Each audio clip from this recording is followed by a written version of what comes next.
Hello everyone, welcome back to my channel. আশা করি তোমরা সবাই খুব ভালো আছো আর আমিও বেশ ভালো আছি। তো প্রচুর বৃষ্টি হচ্ছে সমস্ত জায়গায়, তো সবাই খুব ভালো লাগলেও কিন্তু বাড়ির বাইরে তো বেরোতে পারছি না, সেজন্য কিন্তু একদমই ভালো লাগছে না। তো আজকের ব্লগটা শুরু করছি শুক্রবার সকাল 6টার সময়। তো আজকের ঘুম থেকে উঠে বারান্দায় এসে দেখি, এই যে দেখুন, এই গাছটাকে আমরা টাইম ফুল বলেই জানি। তো এটা টাইমেই হয়, 10টার দিকটায় টাইমে হয়, কিন্তু এখন সকাল যেহেতু 6:30 7টা বাজে, তো সেই জন্য ফুলটা দেখুন খুব ছোট ফুটে রয়েছে। আর যত বেলা বাড়বে ফুলের সাইজটা কিন্তু আরও অনেকটা বড় হয়। তো সকালবেলা বাইরে এসে তো খুবই ভালো লাগছে, যেহেতু আমার গাছে ফুল ফুটেছিল। আর তারপরে এখানে আমার অন্য গাছ দেখুন, এই গাছটা আমি একদমই নতুন লাগিয়েছি। তো গাছের পাতাটা কিন্তু খুবই সুন্দর। আমার কিন্তু এই গাছ আমার ডাই রয়েছে আর্টিকেলে। তো সত্যিকারের খুবই একটা ইচ্ছা ছিল, তো সেই গাছটাকে আমি লাগিয়েছি আর গাছটা কিন্তু ফড়কি ছেড়েছে। আর এই যে দেখুন নতুন স্কুটিটা, এটা হচ্ছে কিছু আমাদের বাড়িতে একটা স্যার নতুন কিনেছে, ওটা ইলেকট্রিকের স্কুটি, বাজাজের চিতা, খুবই সুন্দর গাড়িটা। তো সকালবেলা ওটা দেখলাম বাইরে রয়েছে, সেই জন্য তাকেও একটা ভিডিও করলাম। আর এই যে দেখুন একটা বালতি রয়েছে, এটা হচ্ছে কি যে নোংরা ফেলার বালতি। আমাদের কাঁথিতে এখানে পৌরসভা এলাকায় তো নোংরা ফেলার না কোনো জায়গাই নাই। তো সেই জন্য প্রত্যেক দিন সকালবেলা ঘুম থেকে উঠে আমার প্রথম কাজ হয়ে থাকে যেটা, নোংরার বালতিটাকে কিন্তু ডাস্টবিনটাকে আমার বাইরে বের করে রেখে দিতে হয়। তো যেহেতু আমাদের এখানে রাখার খুব সুন্দর পাঁচিল রয়েছে, তো আমি সেই পাঁচিলেই রেখে দিই। তো অনেকে কি করে, ওরা যখন আসে তখন ওর কাছে গাড়িটার কাছে গিয়ে নোংরাটা ফেলে আসে। তো আমার সেই একটা দিক থেকে খুব সুবিধা হয়, কারণ ওরা 6টার পরের দিক থেকে আসলেও কি হয়, ওরা 6:30 বেজে যায়, 7টা বেজে যায়, কোনো দিন 8টাও বেজে যেতে পারে। তো খুব সমস্যা হয়। তো আমি সেই জন্য সকাল 6টার সময় ওটা ওখানে রেখে দিই বালতিটা, তারপরে আমি বাকি কাজ করি। বা আবার প্রায় 3 মাস পর আমার সুতো কানের খুলে এই ছোট কানেরটা পরেছি। এই কানেরটা আমার খুব বেশি ভালো লাগে, আর আমার মুখটা যেহেতু ছোট, তো কানেরটাও বেশ মানায়। তো সেই জন্য এখানে আমি তো এটাকে ইসেপগুলোর ভুসি বলেই জানি, তো সেই ভুসিকে ভিজিয়ে রেখেছি সকালবেলা উঠে। তো মিশ্রি জল দিয়ে আমি এটা 1 গ্লাস মতো খেয়ে নিয়েছি।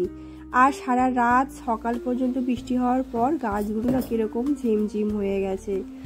তো আমার প্রথমেই কাজ হয়ে থাকে রান্না করা। তো আমি সকালের বাসি জামাটা ছেড়ে নিয়েছি, তো নিয়েই আমি এখানে রান্না করে নিচ্ছি। যেহেতু আমার খুবই ঠান্ডা লেগেছে, তা না হলে না আমি প্রত্যেক দিনই 8টার মধ্যে আমি স্নান করে নিই। তো যেহেতু এই বৃষ্টির ওয়েদারে আমার শরীরটা খুবই খারাপ, একটুতেই ঠান্ডা লেগে যাচ্ছে, তো সেই জন্য 8টার মধ্যে আর স্নান করতে পারছি না। তো সেই জন্য সকাল সকাল রান্নাটা সেরে নিচ্ছি।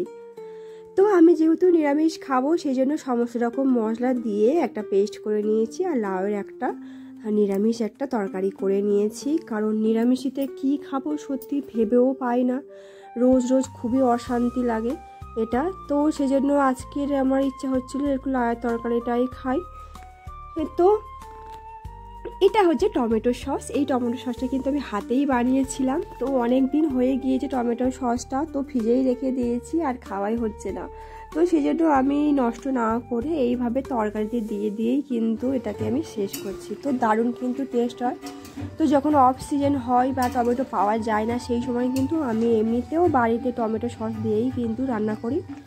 কিন্তু আমি টমেটো আমার চাই, কারণ টমেটো ছাড়া আমার একদমই ভালো লাগে না। আর অফ ক্যামেরাতে আমি তোমার দাদা ভাই আর আমার মেয়ের জন্য চিকেনের তরকারিটা করে নিয়েছি। আর বেশিরভাগ সময় চিকেনেতে কিন্তু আমি এই বাটা গরম মশলা দেওয়া খুবই পছন্দ করি, কারণ সিলে বাটা মশলা তো এমনি খুবই সুন্দর হয়। যেহেতু সময় হয়ে ওঠে না, তো সেই জন্য শুধুমাত্র গরম মশলাটা কিন্তু আমি বেটে দেওয়ার চেষ্টা করি।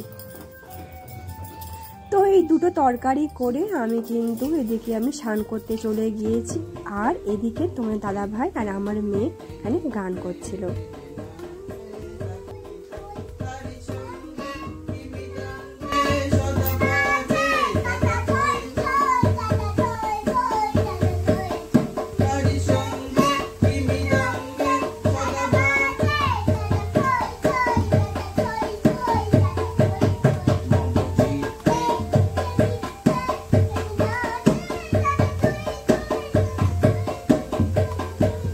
থেকে সানসেটে পুজো দিয়ে নিয়েছি। আর তারপরে 10টার দিকটা এত বৃষ্টি শুরু হয়ে গিয়েছে যে আমাকে আর মেয়েকে নিয়ে স্কুলে যাওয়াই হলো না। তো এখানে সারা রাত বৃষ্টির পর সারা সকালও ঝিমঝিম করে হওয়ার পর সারা দিন বৃষ্টি চলছে। তো তারপর বাচ্চাকে নিয়ে আমি সারাদিন কি করব, আমার জ্বালিয়ে তো আমার মাথা খেয়ে নেবে বক বক করে। তো তারপরে তাকে আমি এই বাদাম দিয়ে বসিয়ে দিয়েছি, কারণ সে একটু বাদামটা খায়। তো ওই বাদামের লবণটা একটু কম ছিল বলে সে তার ইচ্ছা মতো লবণ দিয়ে খাচ্ছে। আমি ভাবলাম যা করে করুক, একটু শান্ত করে বসলেই হলো। আমার তুমি কি খাচ্ছ? বাহ, ভালো লাগছে খেতে? খাও। খেয়ে নিয়ে কি করবে? পড়তে বসবে না ঘুমাবে? পড়তে বসবে। কি হয়ে গেল না? হ্যাঁ, পিঁপড়ের গর্ত।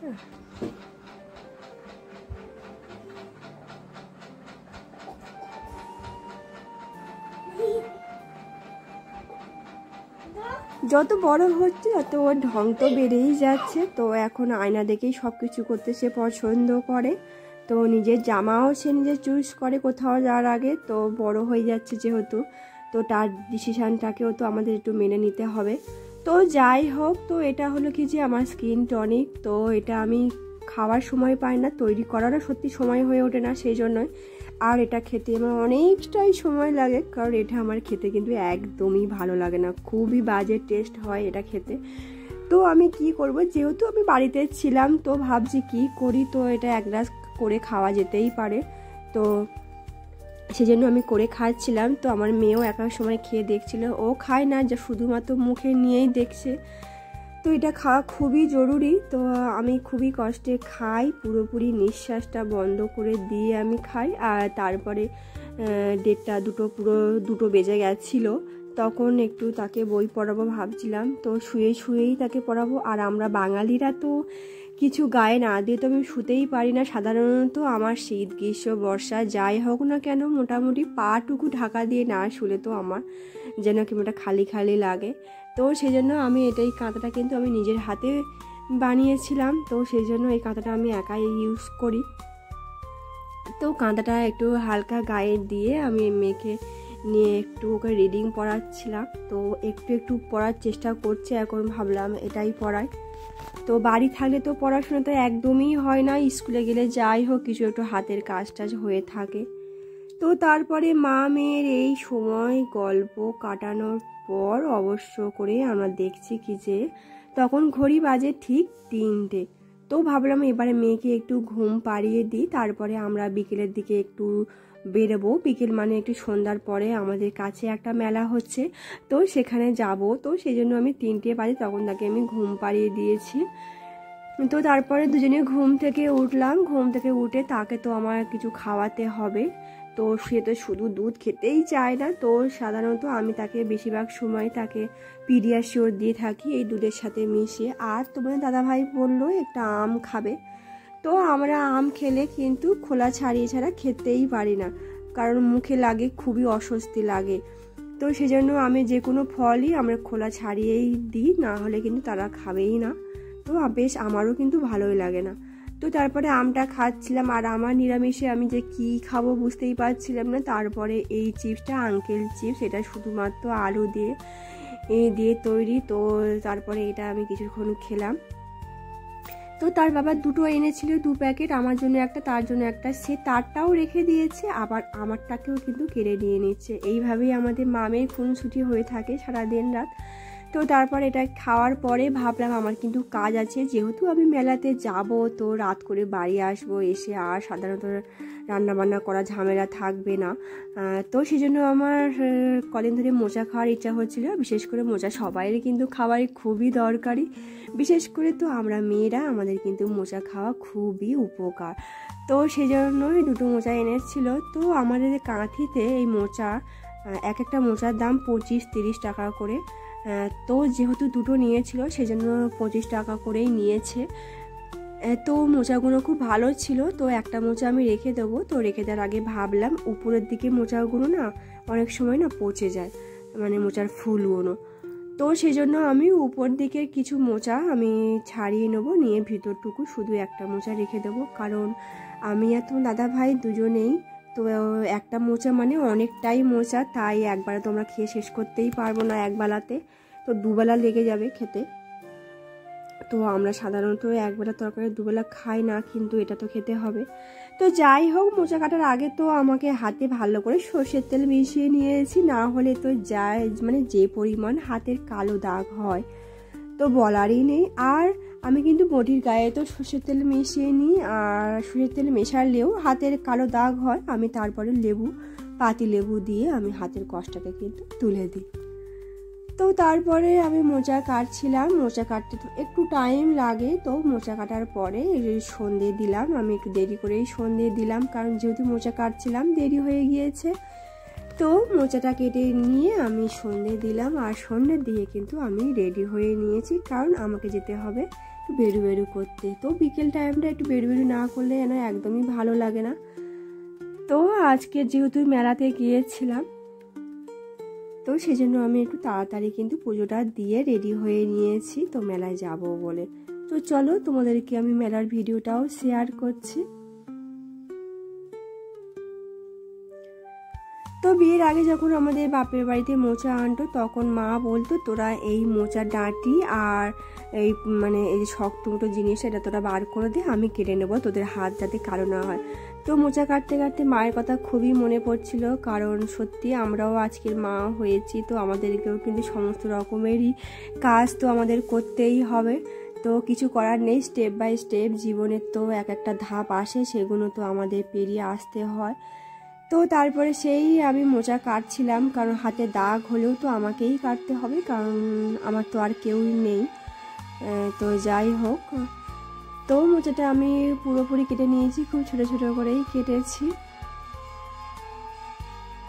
তো আমার ভিডিওটা কেমন লাগলো অবশ্যই করে জানিও, যদি ভালো লেগে থাকে তাহলে লাইক, শেয়ার, কমেন্ট আর সাবস্ক্রাইব করতে ভুলবেন না। আর এই হচ্ছে কি যে আমাদের এখানে মেলা হচ্ছিল, আমি গিয়েছি, তো মেলাতে গিয়ে এই ফুচকা দোকানটা আমার খুবই বেশ ভালো লাগছিল। তো দু সাইডে যেহেতু খুব নতুনত্ব লাগছিলো, তো সেজন্য আমি এখান থেকেই ফুচকাটা খেলাম আর আইসক্রিম খেয়ে বাড়ি চলে